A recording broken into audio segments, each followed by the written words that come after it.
Exercise 1.2, you can see here the LED bulb lights up for 3 seconds and it's off for 1 second and lights back on. So in the code, the only change that I did was change this 1000 to 3000, which means 1 second to 3 seconds, which allows the bulb to be lit for 3 seconds. This is exercise 1.4, and as you can see the light being lit for 2 seconds and off for 0.5 seconds and light backs on.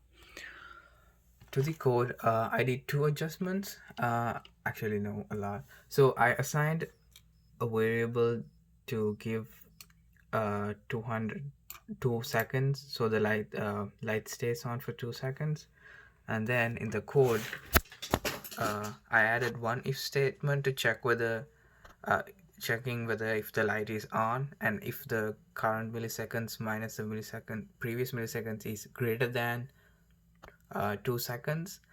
If that statement is true, I set the LED state to turn it off, and then I made another if statement saying if the LED light state is turned off and if the current minus the previous is greater than the interval, which means that the interval period of 0.5 seconds, if that's true, turn on the LED.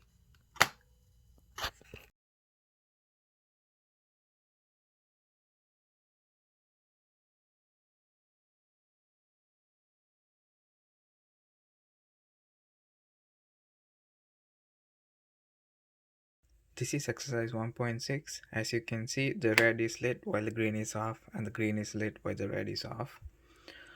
And for the code, all I did was change this red to when red is high, which means on, set green to low, and do a delay for 1 second. And for the other one, I said when red is low, set green to turn on, which is turn on, and then also have a delay. So each has a delay between 1 second.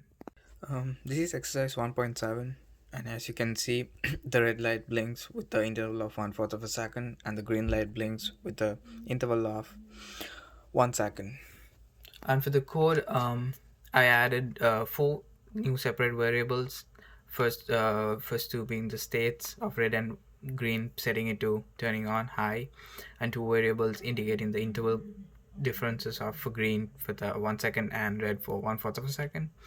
And for the loops, for the green loop, I used the if loop and checks this statement where the current milliseconds of the red and the previous of R, if it's greater than the interval that I given for red, then based on that, based on the light, if it's on, turn it off. If it's off, turn it on.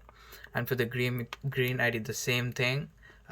Check the statement, and if it's greater than the interval that I given for green, set the previous to the current, and then also check the states. If the green is turned on, turn it off, and if it's turned off, turn it on.